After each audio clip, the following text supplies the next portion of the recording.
넘치기를 빕니다. 최근에 제가 그 토저의 갓 하나님 하는 책을 보면서 그 책이 이 20개 챕터로 되어 있는데 거기 소제목에서 설교 제목을 따오고 있습니다. 그래서 하나님은 완전한 분이시다. 그리고 지난주에는 뭐였죠? 하나님은 한없이 크신 분이시다. 지난주 설교 다 잊어버리셨죠? 저도 기억이 안 날 때가 많습니다. 오늘은 하나님은 모든 것을 아시는 분이시다. 하나님에 대해서 말씀을 드리는데 과연 이 짧은 시간에 제가 하나님에 대해서 얼마나 이야기할 수 있을까? 아우구스티누스, 어거스틴으로도 알려져 있죠. 이 사람에 대한 이야기가 있는데 아무튼 이분은 대단한 신학자죠. 교회사를 보면 빠지지 않고 나오는 인물입니다. 종교개혁자들에게도 엄청난 영향을 준 사람이죠. 이 사람이 삼위일체론에 대해서 책을 쓰고 있었습니다. 사실 삼위일체는 우리 인간의 이성으로 이해할 수 없죠. 하나님께서 삼위로 계시는데 한 분이시다. 이건 뭐 이해가 안 됩니다. 아무튼 그가 30년에 걸쳐서 이 책을 썼다고 합니다. 근데 이제 이분이 그 바닷가를 거닐고 있는데 이제 그런 그림이 있어요. 아우구스티누스와 소년이라는 그림이 있는데 어떤 소년이 그 바닷가에서 모래 구덩이를 팠습니다.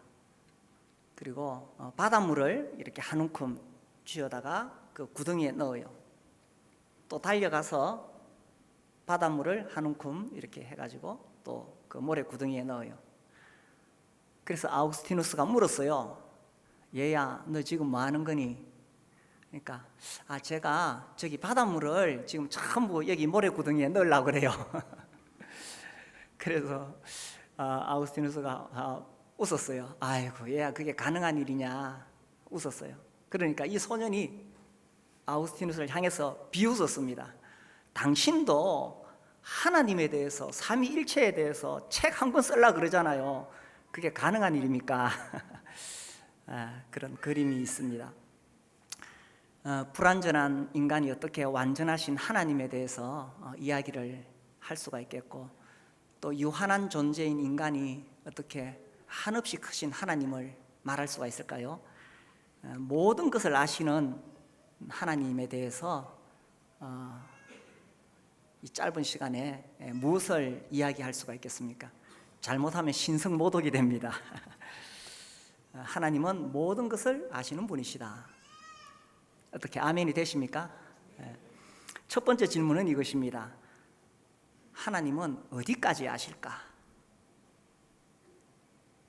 이 크고 광대한 우주에서 일어나는 수많은 일들에 대해서 하나님 어디까지 아실까? 지구에서 태양까지 거리를 얼마라 그러죠? 1억 5천만 킬로미터 맞습니까? 옛날에 학교 다닐 때 외웠는데 이 태양계 수금지화 목토 천해, 지금 명왕성은 퇴출됐죠. 여기까지를 5천억 킬로미터라고 합니다. 여기 얼마나 수많은 일들이 일어날까요? 우리 태양계가 속해 있는 우리 은하계 그 길이가 10만 광년이라고 하죠. 빛의 속도로 10만 년을 달려가야 된다고 합니다.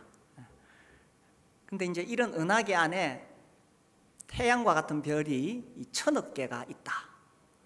근데 뭐 제가 봤을 때 그 과학자들이 추정한 것일 뿐이지 과연 비슷하게라도 맞추었을까 이런 생각이 들어요. 그리고 하여튼 2,000억에서 4,000억 개의 별이 은하계에 있고, 이런 은하계가 우주에 1조 개가 있다. 별로 감이 안 잡히죠. 몇 년 전에는 몇 천억 개 그랬는데 최근에 또 바뀌었습니다. 1조 개라고. 근데 좀 한 10년 지나면 또 바뀔지 모릅니다. 우리 요한한 인간이 이 우주에 대해서도 알아본들 얼마나 많이 알 수가 있겠어요. 이렇게 광대한 우주에 수천억 조, 이게 뭐 숫자가 맞는지 모르겠습니다. 하여튼 그 어마어마한 별들과 또 수많은 이 우주 공간에 뭐 많은 어떤 그런 것들이 있죠. 하나님은 과연 이 온 우주에서 일어나고 있는 일들을 얼마나 아실까요? 이 수많은 별들, 하나님께서 이 수많은 별들을 얼마나 아실까요? 이 별의 개수가 몇 개인지 아실까요? 성경에 보면 이런 표현이 나옵니다. 우리가 하나님에 대해서 알아봐야 되니까 오늘 성경을 좀 많이 찾겠습니다. 시편 147편에 보면 제가 읽을게요. 4절에 그가 별들의 수요를 세시고, 한 은하계 안에 수천억 개의 별들이 있다고 하는데 그런 은하계가 1조 개가 있다고 추정하는데, 우리 하나님은 그 많은 별들의 수요를 세시고 뿐만 아니라 그것들을 다 이름대로 부르시는도다. 제가 아는 별의 이름은 수금지와 목도천해명 이 정도인데 우리 하나님은 그 많은 별들의 이름을 다 아신다는 것입니다. 그래서 5절에 우리 주는 위대하시며 능력이 많으시며 그의 지혜가 무궁하시도다. 우리 하나님께서 이 별들의 수요를 다 세고 계실 뿐만 아니라 그 이름까지도 아시니 우리 하나님은 얼마나 위대한 분이시냐. 온 우주에 일어나는 일들에 대해서 우리 하나님께서 모르시는 일이 없다는 것입니다. 그 시편 뒤에 보면 이사야가 나오는데 이사야 40장 26절에 이렇게 되어 있습니다. 너희는 눈을 높이 들어 누가 이 모든 것을 창조하였나 보라. 주께서는 수요대로 만상을 이끌어내시고, 여기 만상은 별무리를 말합니다. 이 이사야의 말씀은 이 당시 사람들이 우상을 숭배하니까 그래서 태양을 숭배하고 별들을 숭배했어요. 이사야는 하나님께서 만드신 별을 숭배하느냐 하면서 지금 비웃듯이 하시는 이야기예요. 하나님께서는 수요대로 이 별들을 이끌어내시고 그들의 모든 이름을 부르시나니, 이 수많은 별들의 이름 하나하나까지 주님은 다 아신다는 겁니다. 그러므로 그의 권세가 크고 그의 능력이 강함으로 하나도 빠짐이 없느니라. 하나님께서 어느 날 천사를 부르셨습니다. 가브리엘, 잠깐 와봐라. 지금 내가 보니까 4758억 6천 번째 은하계에 7867억 번째 별에 무슨 문제가 생긴 것 같다. 도대체 무슨 문제가 생겼는지 네가 좀 알아보고 오너라 라고 말씀하실 필요가 전혀 없으시다는 것입니다. 왜냐하면 온 우주에 하나님의 눈길이 닿지 않는 곳이었기 때문에. 산길을 가다 보면 저기 숲속에 피어있는 아주 작은 들꽃을 볼 수가 있습니다. 저는 그런 꽃 볼 때마다 이런 생각을 합니다. 저 꽃 사람들 관심 가지지 않습니다. 보지도 않습니다. 그런데 우리 하나님은 저 꽃 하나에 대해서도 옷을 입히시고 피우시고 지켜보고 계실까? 온 우주에 하나님의 눈길이 닿지 않는 곳은 없다는 것입니다. 하나님 모든 것을 아시는 분이시니까. 제가 중학교 들어갔을 때 피타고라스 정리를 배웠습니다. 기억하십니까? 직각삼각형에서 A제곱 플러스 B제곱은 뒷변의 길이 C제곱과 같다. 제가 이거 배우고 깜짝 놀랐습니다. 세상에 이런 법칙이 있나. 그 이후로 수많은 정리와 법칙을 학교를 다니면서 배워왔습니다. 이 모든 것을 하나님께서 다 아시고 정밀하게 만드신 거예요. 우리가 작년에 우리 교회에서 창조과학 기초과정 또 심화과정 계속 세미나를 몇 주에 걸쳐서 했습니다. 뭐 대부분 저도 그동안 책을 읽어서 아는 내용이었는데 그 중에 이제 제가 몰랐던 것 하나, 물리상수에 대해서 배웠어요. 1996년 이후에 물리학자들이 우주를 연구하면서 굉장히 놀라운 걸 발견했습니다. 이 온 우주가 이게 아주 미세한 어떤 그런 비율로 이게 구성되어져서 돌아가고 있다는 것입니다. 그래서 빛의 속도나 전자의 질량과 같은 물리 상수들을 조사해 본 결과 우주가 상상을 초월할 정도로 정밀하게 조정되어 있다는 것을 발견했다는 것입니다. 원자를 구성하는 전자와 양성자의 질량 비율은, 아침부터 갑자기 이상한 소리를 하죠. 원자를 구성하는 이 전자와 양성자의 질량 비율이 기본적으로 1837배인데 만약 이 값에 아주 조금이라도 차이가 생기면 우주 자체가 존재할 수가 없대요. 그 아주 미세한 차이가 얼마만큼이냐면 10의 37제곱분의 1입니다. 무슨 이야기 하는지 모르시겠죠? 그만큼만 차이가 나도 우주가 존재할 수 없다는 거예요. 그리고 이 우주의 4가지 근본적인 힘 가운데 전자기력과 중력이 있는데 그 비율이 아주 조그만 차이가 나도 이 우주가 존재할 수가 없대요. 그 아주 작은 미세한 차이가 뭐냐면 10의 40제곱분의 1이랍니다. 무슨 말인지 모르겠죠? 그래서 이걸 이제 비율로 들기 위해서 우주 이 끝에서 저 끝까지 직선으로 줄을 그어놓고, 은하계가 1조개라 그랬잖아요. 그러니까 우주 이 끝에 저까지 직선으로 줄을 쫙 긋고 제일 중앙에 바늘을 하나 딱 놓는 거예요. 이 바늘이 1cm만 옆으로 가도 우주가 존재할 수가 없다는 거예요. 이 모든 것들이 이렇게 딱 정확한 아주 작은 그런 미세한 수치로 서로 딱 맞물려 있기 때문에 모든 것을 아시는 하나님께서 얼마의 비율이 있어야 이 우주가 존재할 수 있는지 아시기 때문에 그 모든 아주 미세한 수치까지 아시는 주님께서 그 수치대로 이 우주를 만드셨다는 것입니다. 하나님은 과거와 현재와 미래를 다 아실까요? 우리는 지나간 과거에 대해서 더듬어 보고 현재를 살피는데 다가올 미래는 알 수 없습니다. 근데 이사야 41장에 보면, 우리 아까 이사야 폈었죠. 이사야 41장에 21절입니다. 나 여호와가 말하노니 너희 우상들은 소송하라. 야곱의 왕이 말하노니 너희는 확실한 증거를 보이라. 이게 무슨 이야기냐면 아까와 같이 너희들이 우상을 숭배하는데 우상은 미래를 알 수가 없다. 그래서 22절 찾으셨나요? 22절 우리 같이 한번 읽어보겠습니다. 22절 23절 시작. 장차 당할 일을 우리에게 진술하라.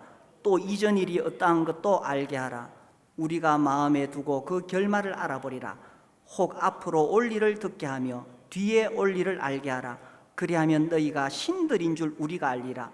또 복을 내리든지 재난을 내리든지 하라. 우리가 함께 보고. 우상을 향해서 네가 진짜 신이 맞으면 앞으로 일어날 일을 한번 이야기해보라는 것입니다. 우리 하나님은 이미 역사에 대해서 다 예언하셨죠. 다니엘서나 에스겔서나 이런 선지서들을 보면.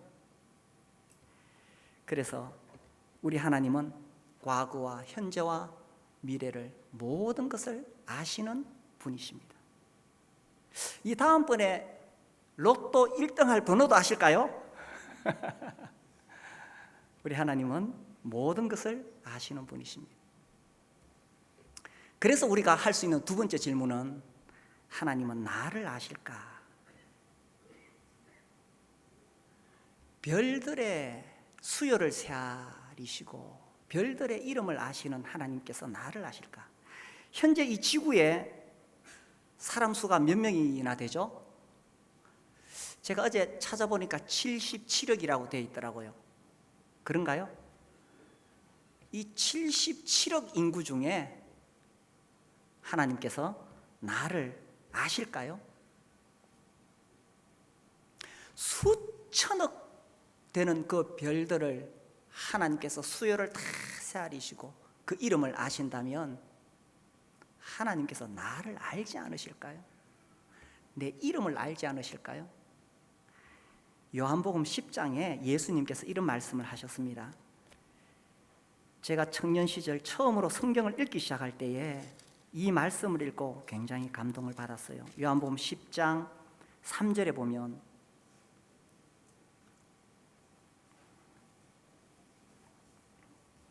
문지기는 그를 위하여 문을 열고 양은 그의 음성을 듣나니 그가 자기 양의 이름을 각각 불러 인도하여 내느니라. 목자가요, 양들 이리 오너라 이렇게 하지 않고 양 한 마리 한 마리 이름을 부르면서 불러낸대요. 이게 이해가 조금은 가요. 왜냐하면 사랑하고 관심을 쏟으면 한 마리 한 마리 이름을 부를 수밖에 없는 거예요. 자녀가 10명이라고 대충 부르겠어요? 자녀가 10명이 되더라도 한 명 한 명 이름을 부르면서 관심을 쏟지 않겠어요? 우리 하나님께서 77억 인구 중에 나를 아시고 내 이름을 아신다는 것입니다. 내 이름 아시죠? 내 모든 생각도 주님이 아신다는 것입니다. 제가 이 새벽에 기도할 때에 이제 기본적으로 우리 목자, 목녀님들 이름을 부르면서 기도합니다. 그리고 또 그 목장의 식구들 이름을 부르면서 기도합니다. 근데 굉장히 피곤할 때는 막 졸음 속에서 막 쏟아지는데 억지로 이렇게 또 기도할 때도 있습니다. 그런데 어떨 때는 이제 어느 목장 딱 들어가서 그 목자, 목녀 이름 당연히 알죠. 근데 목장 식구 중에 얼굴은 떠오르는데 이름이 생각 안 나요. 이 젊은 사람이 벌써 이러면 안 되는데 얼굴은 분명히 떠올라요. 근데 아무리 생각해도 이름이 안 떠올라요. 그래서 주님 아시지요? 그 형제님. 저는 이름을 기억할지 못할 수 있겠지만 우리 주님은 그 한 사람 한 사람 이름을 아신다는 것입니다. 왜 이름을 아실까? 관심이 있으니까, 사랑하니까. 우리 하나님이 우리한테 얼마나 관심이 있는가를 설명하기 위해서 예수님이 이런 말씀을 하셨어요. 오늘 성경 많이 찾죠. 마태복음 10장에 보면은 10장 30절에 예수님 말씀하시기를 너희에게는 뭐까지? 머리털까지 다 세신 바 되었나니. 예수님이 이런 말씀을 하신 것은 하나님께서 우리에 대하여 이만큼 관심이 많으시다는 것입니다.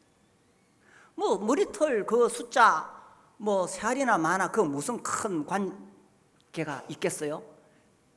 예수님이 하시고 싶은 말씀은 너희 한 사람에 대해서 이렇게까지 하나님이 관심이 있으시다는 것입니다. 근데 머리카락이 가만히 안 있죠. 계속 빠집니다. 하루에 몇 개 빠질까요?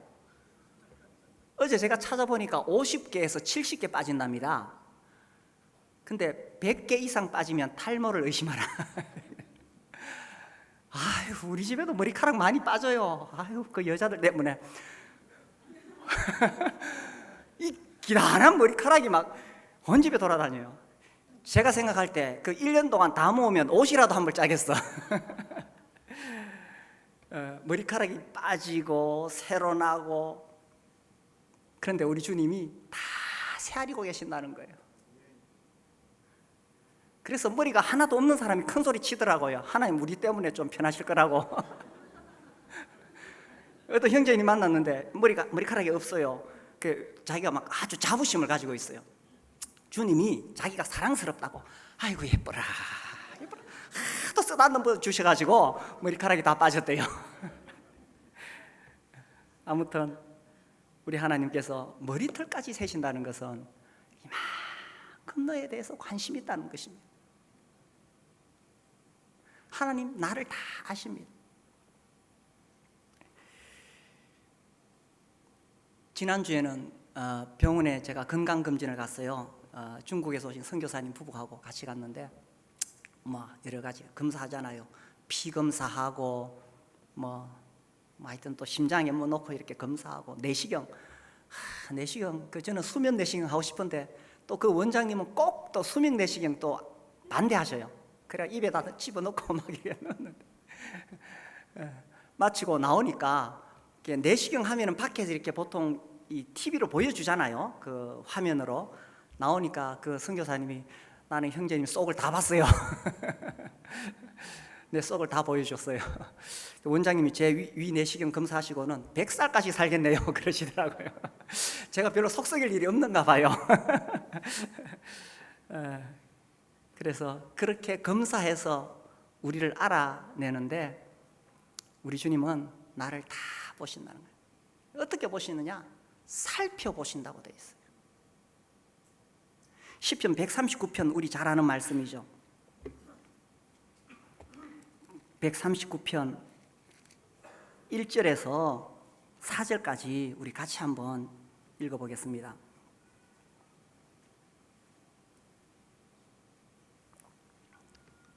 (139편) 1절에서 4절 시작. 여호와여 주께서 나를 살펴보셨으므로 나를 아시나이다. 주께서 내가 앉고 일어섬을 아시고 멀리서도 나의 생각을 밝히 아시오며 나의 모든 길과 내가 눕는 것을 살펴보셨으므로 나의 모든 행위를 익히 아시오니 여호와여 내 혀의 말을 알지 못하시는 것이 하나도 없으시니. 하나님께서 나를 살펴보신다는 거예요. 마치 돋보기를 가지고 나를 자세히 살펴보신다. 왜 그렇게 나를 자세히 살펴보실까요? 뭐 잘못한 거 있는가 요거 찾아내가지고 벌 주시려고 살펴보실까요? 혹시나 나에게 어떤 문제가 있는지, 나에게 어떤 어려움이 있는지, 나에게 어떤 위로가 필요한지 주님께서 세세하게 살펴보신다는 것입니다. 그래서 주님은 나의 행동을 아시고 내가 말하는 것 다 아시고 내 생각을 아시고 주님은 내 의도도 아십니다. 우리가 사람들 만나서 막 자기를 합리화시키고 좋은 말 하죠. 사실은 나쁜 의도를 가지고 있을 때도 있습니다. 그런데 우리 하나님은 내 속의 의도도 다 알고 계신다는 거예요. 그래서 하나님 앞에 우리가 감출 수 있는 것이 아무것도 없다는 것입니다. 사람은 속일 수 있어도 하나님은 속일 수가 없다는 것입니다. 옛말에 10길 물속은 알아도 한 길 사람 속은 모른다. 제가 살아보니까요, 이 옛날 속담들이 참 진실하더라고요. 그렇지 않던가요? 옛 어른들이 하신 말씀들이 진짜 맞아요. 10길 물속은 알아도 한 길 사람 속은 모른다. 정말 나를 위해서 자기 있는 거 다 내어줄 것 같이, 뭐 심지어 목숨까지 내어줄 것 같이 그렇게 했는데 뭐 또 상황이 달라지니까 싹 돌아서는 이 사람 마음은 알 수가 없는 거예요. 그렇잖아요. 아침에 막 이랬다가 또 저녁에 또 완전히 달라져 버리고 이렇게 조석 변이하는 사람. 이 사람 마음 10길 물속은 알아도 한 길 사람 속은 모르는데 하나님은 모든 것을 아시는 분이시라는 겁니다. 그래서 하나님 앞에서 내가 숨길 수 있는 것이 있느냐, 내 내면의 깊은 것까지 내가 하나님 앞에 감출 수 있는 것은 아무것도 없다는 것입니다. 그래서 세 번째 질문은 이것입니다. 하나님은 내 상황을 아실까? 지금 내가 처해 있는 나의 상황을 하나님 아실까? 우리 요한복음 4장 볼까요? 그 유명한 사마리아 여인의 이야기가 나옵니다. 참 기구한 인생을 살았지요. 참 비참한 인생을 살았습니다. 남편을 5이나 두었던 여인. 그 여인에게 예수님께서 찾아오셨는 거예요. 그리고 4장 16절에 이렇게 말씀하십니다. 이르시되 가서 네 남편을 불러오라. 제가 한동안 우리 교회에서 계속 강조를 했습니다. 교회 처음 나오는 사람들에게 그 사람의 개인적인 그런 프라이버시에 관련된 질문하지 마라. 뭐 가족이 어떻게 되느냐, 뭐 직업이 뭐냐 이런 거 묻지 말라고 제가 계속 이야기했습니다. 왜냐하면 요즘은 이 가정이 어려운 사람이 많아요. 또 직장이 없는 사람도 많아요. 그러니까 본인이 말할 때까지 묻지 마라. 그래서 제가 한동안 계속 그렇게 교회에서 강조했죠. 생각해 보세요. 지금 남편이 제대로 없는데 딱 낯선 남자가 초면에 남편을 데려와라. 이야, 이거 얼마나 가슴 찌르는 말입니까? 자, 보세요. 예를 들어 우리 아파트에, 우리 요 앞에 옆집에 결혼을 한 3번 정말 이 실패해가지고 결혼을 3번 한 사람이 있다고 생각해 봅시다.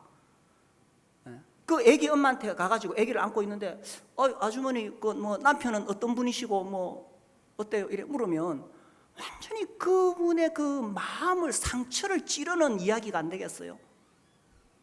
그런데 이 여인은 3번 결혼한 정도가 아니에요. 가서 네 남편을 불러오라. 17절 여자가 대답하여 이르되 나는 남편이 없나이다. 이 여자의 가장 아픈 곳을 찔렀습니다. 예수께서 이르시되 네가 남편이 없다 하는 말이 옳도다. 너에게 남편 5이 있었고 지금 있는 자도 네 남편이 아니니 네 말이 참되도다. 참 기구한 인생을 살았지요. 5번이나 결혼했는데 실패하고. 근데 옛날에는 고대 시대에는 여자가 직업을 가질 수가 없었어요. 그러니 어쨌든 남자한테 붙어 살아야 먹고 살 수가 있는 거죠. 그러니 이 6번째 남자가 어떤 남자인지 모르죠. 먹고 살기 위해서 그 남자한테 붙어 살고 있는 거예요. 그럼 이 여자는 남편이 없는 사람이에요. 예수님께서 그 가장 아픈 곳을 왜 찔렀을까요? 아이고 인생아, 어째 그래 살았느냐? 예수님 지금 이 여인을 비난하기 위해서입니까? 예수님 이 여인이 남편이 없다는 사실 알아요. 5번 결혼에 실패하고 6번째 남자와 살고 있는 거 예수님 알아요. 예수님께서 다 아시는데 왜 이런 말씀을 하셨을까요? 그 상처를 드러내서 그 사람을 괴롭히는 것이 아니라, 예수님 지금 이 여인에게 그래 내가 너를 안다. 네가 어떻게 인생을 살아왔는지 내가 안다. 너 참 어렵고 힘든 인생을 살아왔지. 내가 너를 안다. 이 말씀을 해주시고 싶으신 거예요.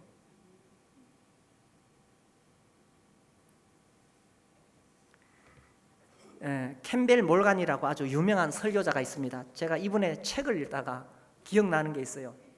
이분이 이 사마리아 여인에 대해서 이런 표현을 썼습니다. 이미 정열이 다 타버린 상태였다. 유명한 설교자는 확실히 달라요.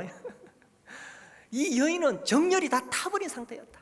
우리는 뭔가 인생에 대한 의욕이 있습니다. 그죠? 뭔가 이렇게 막 학생들, 청년들은 뭐 결혼도 해야 되고 뭐 돈도 벌어야 되고 또 힘들어도 처자식 먹여 살리려고 또 해야 되고 이런 어떤 삶의 어떤 의욕이 있잖아요. 이 여인은 열정이 다 타버린 상태, 삶의 의욕이 더 이상 없는 상태예요.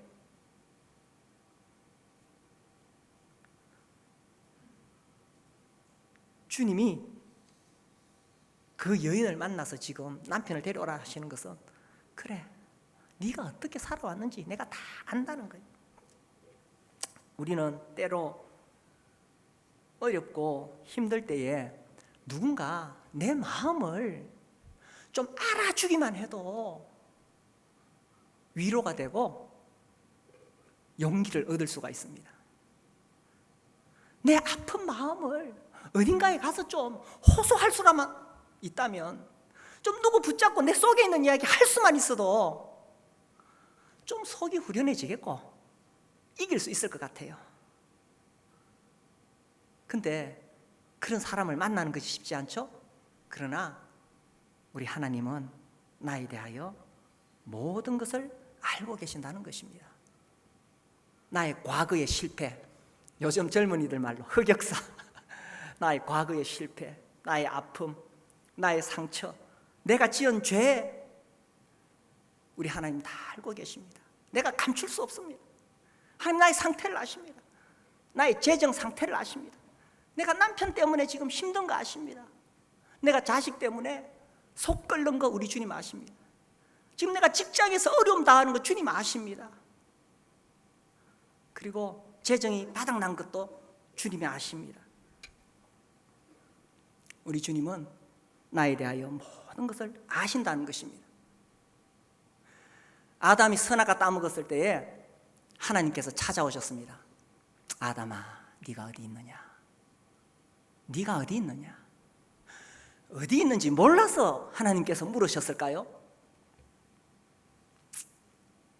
아담은 하나님이 무서워서, 부끄러워서 자기 죄를 가리려고 무화과 나무 잎으로 치마를 해입고 나무 뒤에 숨었습니다. 근데 하나님 왜 찾아오셨을까요? 에덴 동산에서 쫓아내시려고요. 쫓아내실 것 같으면 굳이 찾아오실 이유 없어요. 그냥 하늘에서 쫓아내시면 되는데 왜 찾아오셨을까요? 하나님께서 아담을 찾아오신 것은 네가 비록 실패했을지라도, 네가 비록 죄를 지었을지라도 너는 숨을 수가 없어. 너는 나를 피할 수가 없어. 이거를 말씀하시고 싶었던 거예요. 아무리 무화과 나무 잎으로 자기 죄를 가린다 해도 가릴 수 없어. 네가 나무 뒤에 숨는다 해도 내 눈을 피할 수 없어. 하나님 그걸 알려주고 싶으신 거예요. 뿐만 아니라 하나님께서 아담에게 찾아오신 이유는 그냥 에덴 동산에서 쫓아내시려고 오신 것이 아니라 그 범죄한 아담에게 무화과 나무 잎으로 가릴 수 없는 그 죄를 가리기 위해서 가죽옷을 지어 입히시려고 오신 거예요. 우리의 부끄러운 죄와 수치를 무엇으로 가릴 수가 있겠어요? 우리 하나님께서 그거 가려주시려고 찾아오시는 거예요. 하나님 앞에서 우리가 아무것도 숨길 수가 없어요. 그러면 그냥 있는 그대로 하나님 앞에 다 내어놓고, 하나님 나 이렇게 잘못했어요. 하나님 나 이렇게 힘들어요. 하나님 나 이거 정말 문제가 생겼어요. 그렇게 하나님 만날 수 있지 않을까요? 때로는 너무 억울할 때가 있습니다. 요셉이 성폭행범으로 몰려가지고 감옥에 갇혔습니다. 저 같으면 쏙 터져 죽었을 거예요. 그때 제 위 내시경 검사했다면 얼마나 억울했을까요? 하나님 다 아시는 거예요. 요셉이 변명할 수 없었지만 하나님은 다 아시는 거예요. 하나님 우리를 다 아시는 것이죠. 그래서 나의 아픔, 나의 고통, 나의 상처, 우리 하나님 다 아신다는 것입니다. 제가 최근에 그 김영환이라는 분의 시를 보게 되었는데, 이 사람 소속이 신분이 좀 이상해요. 뭐 시인이라 그랬다가 정치인, 국회의원인가 그렇고 또 뭐 치과의사인가 뭐 많이 했어요. 이분이 쓴 시 중에 울꽃, 울 수 있는 곳, 울꽃이라는 시가 있는데 6줄로 되어 있어요. 제가 한번 읽어볼게요. 제목 울꽃. 할머니 어디 가요? 예배당 간다. 근데 왜 울면서 가요? 울려고 간다. 왜 예배당 가 울어요? 울 데가 없다.